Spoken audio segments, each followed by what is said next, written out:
Assalamualaikum warahmatullahi wabarakatuh. Halo guys, kembali lagi bersama saya. Kali ini saya akan melanjutkan bahasan kita yang kemarin yang udah sampai di part 1. Kali ini saya akan membuat part 2-nya. Nah, kali ini saya akan membahas tentang generasi bahasa pemrograman.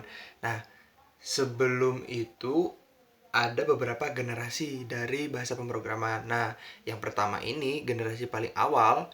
Generasi paling awal tuh namanya tuh bahasa mesin. Nah, bahasa mesin ini masih dipenuhi dengan angka. Kenapa? Karena komputer itu masih mengerti bilangan-bilangan biner. Jadi komputer tuh hanya bisa menginstruksikan bilangan-bilangan angka doang. Ya, untuk mempermudah itu kita belajar bahasa juga untuk mudah dipahami oleh manusia gitu. Nah, bahasa biner ini dulu tuh kayak ini sebagai contoh aja ya, Jadi 0001 itu tuh kodenya A. 0003 itu kodenya B. Nah, dan seterusnya. Seperti itu. Akan sulit sih jika diterapkan kepada bahasa manusia dengan menggunakan cara yang tadi. Nah, seiring berjalannya waktu muncullah inovasi baru pada generasi kedua. Nah, generasi kedua ini banyak berorientasi dengan memasukkan huruf. Setelah itu generasi yang ketiga ini memasukkan simbol-simbol seperti karakter-karakter seperti tanda baca. Ya benar sih, secara tanda baca. Nah, isinya tuh ada titik, koma, tanda seru, tanda tanya, braket, petik, kutip, sedangkan yang titik koma itu titik dua, pangkat, dan lain-lain. Nah, itu tuh muncul pada generasi ketiga. Nah, generasi keempat itu ada database. Database yang pengaplikasian dari database ini ada di Microsoft Excel. Nah, selanjutnya ada yang paling canggih nih, ada generasi kelima.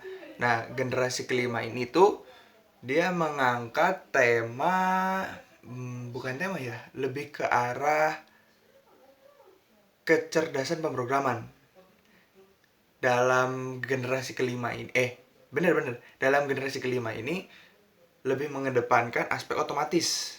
Nah, pengaplikasian dari generasi kelima ini seperti ini yang saya tahu, seperti pintu otomatis yang berada di mall.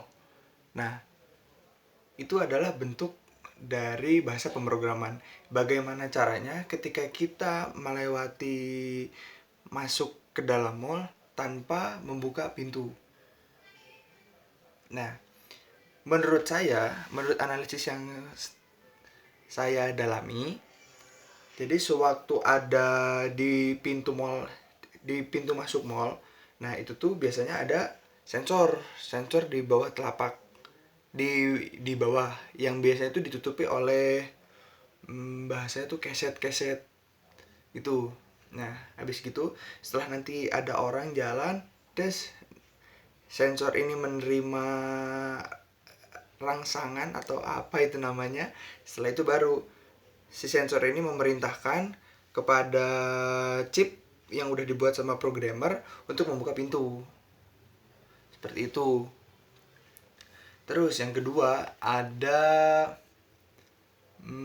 yang biasa buat ini loh, buat ngering tangan. Kemarin tuh aku kan habis dari McD, ceritanya tuh habis makan, penasaran, oh ini kok ada yang buat ngering tangan, karena di sana tisu itu nggak ada. Nah, pas setelah aku coba, pas diginiin, dia pas ditaruh di bawah tangannya itu, tiba-tiba dia tiba-tiba mengeluarkan angin. Setelah itu aku lihat dari bawah kok ada sebuah sensor tuh bentuknya tuh segede gini nih, kalau nggak salah nih. Sejari ini berada di dekat kipas. Jadi sewaktu tangan kita dimasukkan, itu langsung keluar angin. untuk mengeringkan tangan kita. Biasanya itu tuh tergantung dari si programmernya sih, mau memasang berapa menit dia menyemprotkan angin ya. Nah, seperti itu. Terus, nah teman-teman, balik lagi. Selanjutnya itu ada tingkatan bahasa pemrograman. Nah, yang pertama itu ada bahasa rendah. Bahasa rendah itu yang sulit dipahami oleh bahasa manusia, yaitu yang sudah tadi saya sebutkan itu, namanya tuh bilangan biner. Itu yang paling sulit bahasa untuk dipahami. Makanya nggak jarang jurnal-jurnal menyebutnya tuh dengan bahasa paling rendah, bahasa yang paling sulit dipahami. Itu bahasa mesin. Nah, selanjutnya tuh ada bahasa menengah. Bahasa menengah ini bagaimana caranya membuat file yang bisa dihubungkan dengan file lain. Nah, aplikasi dari bahasa menengah ini adalah Microsoft atau Windows yang dibuat oleh aduh, bisa betul, yang dibuat oleh Bill Gates. Ya, benar benar benar. Aku kok keingetannya tuh Steve Jobs yang, ya, yang kalau nggak salah yang botak orangnya. Nah, setelah itu gimana caranya kita membuat file yang bisa dihubungkan dengan file-file lain. Salah satu contohnya itu dari Microsoft. Nah, Microsoft itu dia bisa menghubungkan antara, contoh yang paling gampang deh, bisa menghasilkan file yang dari PowerPoint tinggal dikopas, setelah itu dimasukkan ke Excel atau ke Word. Itu sih 3 produkan dari Microsoft yang biasa saya pakai. Tuh, yang pertama tuh PPT, PowerPoint tuh biasa buat presentasi atau menjelaskan sebuah materi di depan kelas. Nah, yang kedua tuh Microsoft Word. Microsoft Word tuh biasanya untuk membuat jurnal atau laporan-laporan yang biasa kita kerjakan. Terus yang ketiga tuh ada Microsoft Excel. Nah, Microsoft Excel ini biasanya membantu kita sebagai mahasiswa fisika, ya, membantu saya dan teman-teman saya itu menghitung angka, lebih tepatnya tuh membuat grafik. Karena dengan Excel ini memudahkan kita. Jadi ketika laporan yang sudah kita jelaskan pada Microsoft Word, nah setelah itu kita tinggal klik copy, setelah itu dipindahkan ke Excel. Nah, setelah itu Excel akan membuat grafik. Itu salah satu aplikasi dari bahasa menengah.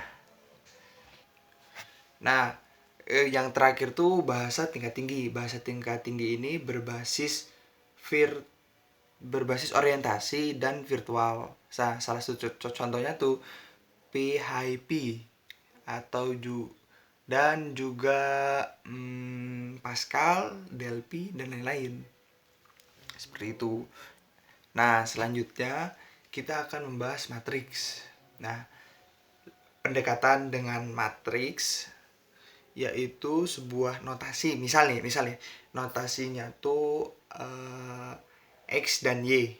Nah, X dan Y ini harus ditulis dengan huruf tebal dan juga huruf kapital. Kapital berhuruf tebal. Tujuannya buat apa? Karena itu yang bisa membedakan antara X dan Y itu memiliki arti yang berbeda.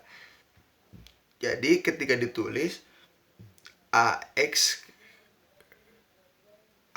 lagi, AX kali Y, AX kali Y, bener, AX kali Y. Nah, itu tuh X-nya tuh dia berperan sebagai baris. Nah, Y ini berperan sebagai kolom. Selanjutnya tuh kita akan membahas matriks. Matriks itu yang udah tadi pengenalan sedikit tentang pendekatan kepada matriks. Pendekatan terhadap matriks itu adalah teori penting menyatakan bahwa matriks A itu diinverskan. Dalam media komputasi numerik terbagi menjadi 2. Yang pertama itu ada direct dan juga yang kedua itu ada iterasi. Nah, mode direct ini yang biasa disebut langsung tidak adanya kesalahan pembulatan. Artinya penyelesaian tepat dalam jumlah operasi aritmatika. Nah, dalam metode direct ini menggunakan metode Gauss. Gauss itu eliminasi dari berbagai pilihan secara efektif dalam kecermatan hitungan. Nah, yang kedua tuh ada iteratif. Nah, cara dari iterasi ini dengan melakukan pendekatan dengan algoritma untuk menemukan hasil yang lebih baik. Seperti itu. Nah, selanjutnya matriks yang berkaitan dengan sistem linear itu ada dua. Nah, setelah tadi kita bahas tentang numerik, sekarang kita bahas tentang linear. Nah, ada dua. Yang pertama tuh pakai cara padat atau pakai cara longgar. Nah, kalau cara padat itu sedikit angka tidak nol. Itu tuh berada di range 100. Nah, yang tadi tuh lebih tepatnya tuh berorder di bawah dari 100, ya artinya lebih kecil. Nah, kelebihan dari cara padat ini adalah lebih efisiensi menghemat waktu. Ya, seperti itu. Nah, selanjutnya tuh ada cara longgar. Nah, kalau cara longgar ini punya sedikit sekali angka tidak nol. Nah, kelebihan dari cara longgar ini, dia bisa menyelesaikan persamaan diferensial dengan selisih angka tak terhingga. Cara ini biasanya lebih efektif, lebih cocok bersinergi dengan cara iterasi. Nah, cukup sekian yang bisa saya sampaikan membahas tentang bahasa pemrograman, flowchart, dan juga matriks. Saya kali ini menjelaskan secara teoritis dan juga beberapa yang bisa saya paparkan. Cukup sekian yang bisa saya paparkan. Semoga kalian menikmati, semoga ilmu yang saya berikan dapat bermanfaat bagi kalian, bisa membantu dalam menyelesaikan tugas-tugas kalian.